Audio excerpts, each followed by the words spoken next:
ائمہ نے جو ہے بہت زیادہ اس کے بارے میں فضیلتیں بیان کی ہوئی.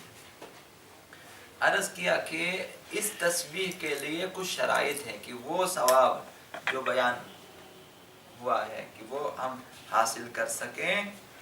تو اس کے لیے کچھ جو ہے شرائط ہیں.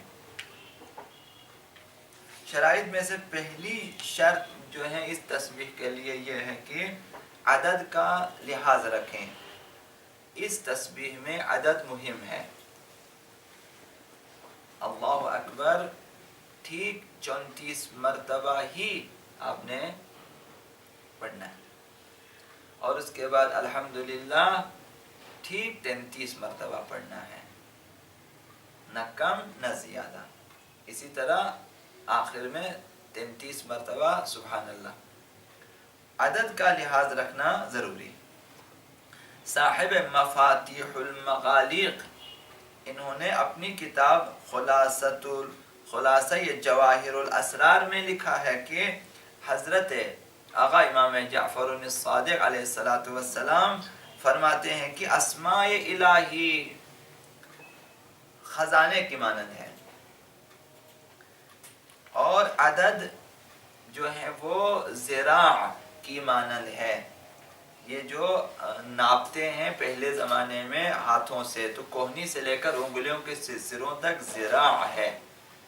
تو یہ ذراع کی مانند ہے، یعنی مساحت کی مانند ہے. اگر مساحت جتنی مساحت پہ خزانہ ہے اگر کمتر چلے تب بھی آپ خزانے تک نہیں پہنچیں گے، اگر زیادہ چلیں تب بھی نہیں پہنچیں گے خزانے تک.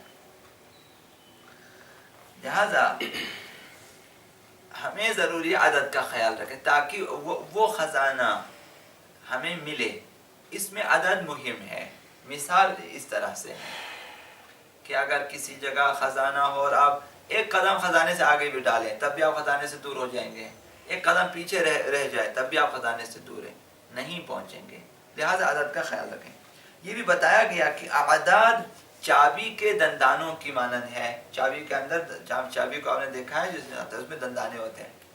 اگر ایک دندانہ آپ کم بھی کریں زیادہ بھی کریں تالا نہیں کھلے گا. تو عدد کی مثال جو ہے وہ اس قسم ہے. اگر ایک دندانہ کم یا زیادہ ہو تو تالا نہیں کھلے گا. تو لہٰذا تسبیح کے وہ ثواب اور فوائد جو بیان ہوئے ہیں جس میں طول عمر ہے، جس میں آپ کی حفاظت ہے، جس میں آپ کے لیے جو ہے شفا ہے، جس میں آپ کے لیے مختلف ثواب بیان کیے گئے ہیں، جو ہیں ان تک پہنچنا چاہتے ہیں تو عدد کا خصوصی خیال رکھیں. لہذا فرفر نہ پڑھیں کہ کمی بیشی ہو جائے گی، آرام سے پڑھیں. پہلی چیز یہ ہے کہ عدد کا خیال رکھیں. اور دوسری چیز یہ کہ تلفظ درست ہونا چاہیے. آپ کوشش کریں کہ تسبیح میں تلفظ کو درست کر لیں. یہ جو پڑھنے اللہ اکبر درست پڑھ لیں اور اسے غلط نہ کہیں. اس طرح مختلف افراد آپ نے دیکھے ہیں کہ ان کی ادائیگی درست نہیں ہے، توجہ بھی کہیں اور ہے اور وہ اللہ اکبر اللہ اکبر اللہ اکبر پڑھتے جا رہے ہیں. اب وہ خالی سبحان اللہ کے آخر میں چف چف کی آواز آتی ہے اور کچھ بھی نہیں ہے. تو اس سے کیا ہوگا کہ ہم مقصد تک نہیں پہنچیں گے اور ہم سوچتے ہیں کہ ہم نے پڑھ لیا تسبیح، لیکن پڑھیں ایک دفعہ پڑھیں دقت سے پڑھیں. لہذا درست پڑھیں. دوسری چیز جو ضروری ہے کہ اس میں عدد کو کا لحاظ رکھنے کے بعد درست پڑھ لیں، غلط نہ پڑھیں. الحمدللہ کو غلط نہ پڑھیں، الحمدو بھی نہ کریں، الحمدللہ بھی نہ کریں. بعض سب الحمدللہ الحمدللہ غلط پڑھتے ہیں. اس طرح سبحان اللہ. تیسری چیز حضور قلب، دل متوجہ ہو کہ آپ کیا کہہ رہے ہیں، آپ زبان سے کیا ادا کر رہے ہیں، اس کی طرف متوجہ ہونا چاہیے. تسبیح کے معانی کی طرف توجہ رہے، دل بھی متوجہ ہو خدا کی طرف اور آپ کی توجہ معانی کی طرف بھی ہو. وعلیکم السلام. ایسا نہ ہو کہ زبان پہ تسبیح جاری ہو اور دل کہیں اور کھویا ہے، دل کہیں اور پہنچا ہوا ہے بالکل متوجہ تسبیح نہ ہو، ایسا نہیں ہونا چاہیے۔ اگر زبان پہ تسبیح ہو اور ہاتھ میں تسبیح کے دانے، لیکن دل کہیں اور ہے، تجارت میں ہے دل، آج کل زیادہ تر دل انٹرنیٹ پر ہیں تو دل ادھر ہے، دل چیٹنگ میں ہے فیس بک پہ، اور زیادہ تسبیح وہ بھی جلدی کریں تاکہ وہاں جائیں۔ دوست کے ساتھ آپ نے کہا کہ میں جلدی آ جاؤں گا، آپ بیٹھیں۔ یہ حقیقت میں تسبیح نہیں ہے کہ جو ہم زبان پہ ادا کرتے ہیں اور ہاتھ سے ہم گن رہے ہیں، لیکن دل متوجہ نہیں ہے، معانی کی طرف بھی متوجہ نہیں ہے، تو حقیقت میں تسبیح نہیں بلکہ دریائے غفلت میں غوطہ ہے، ایک دریا غفلت کا، اور ہم دریا میں اس غفلت میں ہاتھ پیر مار رہے ہیں، ہاتھ پیر مار رہے ہیں غفلت میں۔ لہذا اور تاریکیوں میں ہے، اس تسبیح میں حضور قلب جو ہے وہ شرط اساسی ہے، بنیادی شرط ہے، لہذا اس تسبیح کی اہمیت بہت ہے، توجہ اس کے لیے ضروری ہے۔ تو یہ تین چیزیں ضروری ہیں۔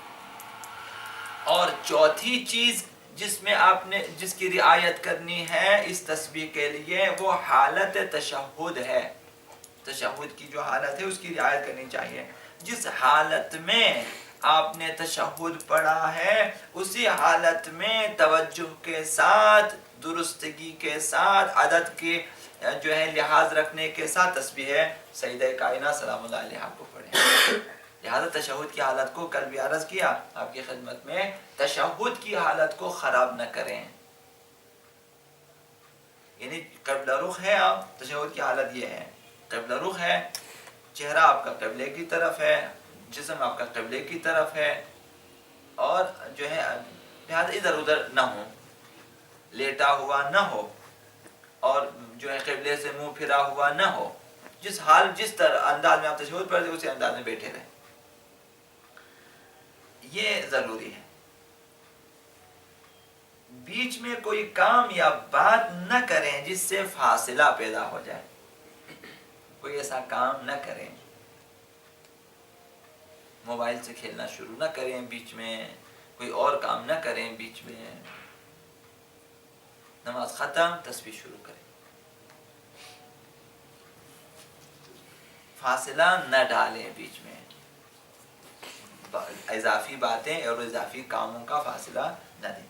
لہذا یہ 3-4 چیزیں شرط ہیں تسبیح میں، تاکہ آپ وہ فائدہ حاصل کر سکیں۔ سوتے وقت بھی آپ سے کہا کہ آپ تسبیح پڑھ لیا کریں، اسی طرح سے پڑھیں، باوضو قبل رخ، تشہد کی حالت میں قبل رخ بیٹھیں کافی ہے، یہی تشہد کی حالت ہوتی ہے۔ آپ تشہد اس طرح پڑھیں اس طرح پڑھیں فرق نہیں پڑتا، تشہد پڑھنے کی یعنی اس طرح آپ تشہد پڑھ سکتے ہو، تو اس طرح صحیح ہے، قبل رخ بیٹھیں اور تسبیح کو پڑھیں توجہ کے ساتھ، اور آخر میں ایک استغفار اور ایک لا الہ الا اللہ بھی ساتھ پڑھیں، تو اب انشاءاللہ العزیز فائدے جو ہے حاصل ہو جائیں۔ تعقیبات میں دوسری چیز، اب یہ تسبیح پہلی چیز تھی، دوسری چیز جس پہ زیادہ تاکید کی گئی ہے وہ دعا کرنا ہے، خداوند متعال کی بارگاہ میں دعا کرنا ہے۔ حضرت آقا رسول خدا صلی اللہ علیہ وآلہ وسلم فرماتے ہیں کہ اپنی نمازوں کے وقتوں میں دعا کے لیے بارگاہ خداوندی میں اپنے ہاتھوں کو اٹھا لو، نماز کے اوقات میں بارگاہ خداوندی میں دعا کے لیے ہاتھوں کو اٹھا لو، کیونکہ یہ بہترین اوقات ہیں، نماز کے اوقات بہترین اوقات ہیں، ان میں خدا اپنے بندوں پہ نظر رحمت فرماتا ہے۔ نماز کے اوقات میں خداوند بہت جو ہے توجہ کے ساتھ ہماری طرف دیکھتا ہے، نماز کے چونکہ نماز کے اوقات ہیں، زیادہ خدا کی توجہ ہوتی ہے بندوں کی طرف، وہ بندے جو اس وقت نماز ادا کرتے ہیں۔ اگر بندہ ان اوقات میں مناجات کرے تو جواب دے دیتا ہے، اگر پکاریں تو خداوند لبیک کہتا ہے، اور دعا کریں تو خداوند قبول کرتا ہے، یہ پیغمبر صاحب نے فرمایا۔ لہٰذا اگر آپ چاہتے ہیں دعا کریں نماز کو مختصر نہ کریں. نماز میں دعا ہو سکتی ہے, نماز کے بعد دعا ہو سکتی ہے. اگر نماز میں دعا ہو زیادہ بہتر ہے, لیکن نماز کے فوراً بعد جو تسبیح کے بعد آپ دعا کے لیے کوئی بھی دعا, اب دعا مفاتیح الجنان سے ہو سکتی ہے, دعا صحیفہ سجادیہ سے ہو سکتی ہے, دعا مختلف صحیفوں سے ہو سکتی ہے, دعا کریں. اور اپنی زبان میں بھی دعا ہو سکتی ہے. تو دعا کے لیے بہترین اوقات نماز کے اوقات ہیں, مخصوصاً اول وقت, نہ ان کی جس ٹائم پہ ہم نماز پڑھتے ہیں, نہ جس ٹائم پہ نماز کے لیے اذان دی جاتی ہے, جس ٹائم پہ نماز کا وقت ہو جاتا ہے, وہ ان اول وقت مہم ترین ہے نماز کے اوقات میں. حضرت آقا امام جعفر الصادق علیہ السلام فرماتے ہیں کہ واجب نمازوں کے بعد دعا کی فضیلت مستحب نمازوں کے بعد دعا کی نسبت ایسی ہے جیسے واجب نمازوں کی فضیلت مستحب نمازوں پہ. کس قدر فضیلت ہے واجب نمازوں کو کہ اگر آپ انجام نہ دیں, کہ اگر مسلمان اسے ترک کر دیں تو فرمایا فقط کفر, گویا کفر کیا ہے. جو شخص واجب نمازوں کو ترک کرتا ہے یہ کفر کے بارڈر پر ہے. نماز نہ پڑھنے والا کفر کے بارڈر پر ہے, بس وہ ہلکا سا ایک قدم کی ضرورت, آگے کافر ہو جاتا ہے. نماز نہیں پڑھتا بالکل بارڈر پر ہے, آگے انکار بھی کریں تو مکمل کافر ہے, انکار بھی کریں کافر ہو جاتا. تو وہ نماز اسے فضیلت حاصل ہے. مستحبی نمازوں پہ بہت زیادہ, مستحبی نماز نہ پڑھیں آپ کو سزا نہیں ملے گی, لیکن واجب نمازوں کو چھوڑیں تو انسان کافر بن جاتا ہے, یعنی کفر کی حد تک چلا جاتا ہے. تو جو فضیلت برتری واجب نمازوں کو حاصل ہے مستحب نمازوں پہ, یہی فضیلت واجب نمازوں کے بعد دعا کی ہے مستحب نمازوں کی نسبت. کیا مستحب نمازوں کے بعد دعا کریں اس کی اہمیت کم ہے, واجب نمازوں کے بعد دعا اس کی اہمیت زیادہ ہے.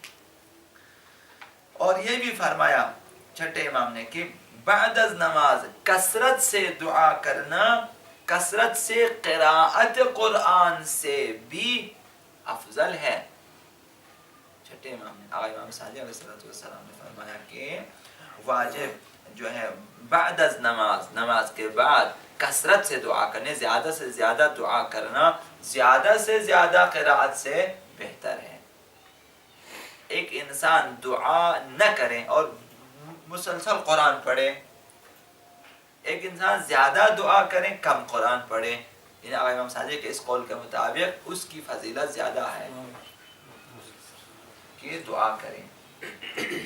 نماز کے بعد زیادہ سے زیادہ دعا کریں, نہیں ان کی آپ ہمیشہ زیادہ سے زیادہ دعا کریں, باقی اوقات میں قرآن پڑھیں, زیادہ سے زیادہ پڑھیں, اس کی فضیلت اپنی جگہ, لیکن نماز کے بعد آپ کے پاس دو مثال آپشنز ہیں, ایک یہ کہ میں زیادہ سے زیادہ قرآن پڑھوں یا ایک کہ میں زیادہ سے زیادہ دعا پڑھوں. تو جس قدر دعا زیادہ پڑھیں گے فضیلت زیادہ ہے.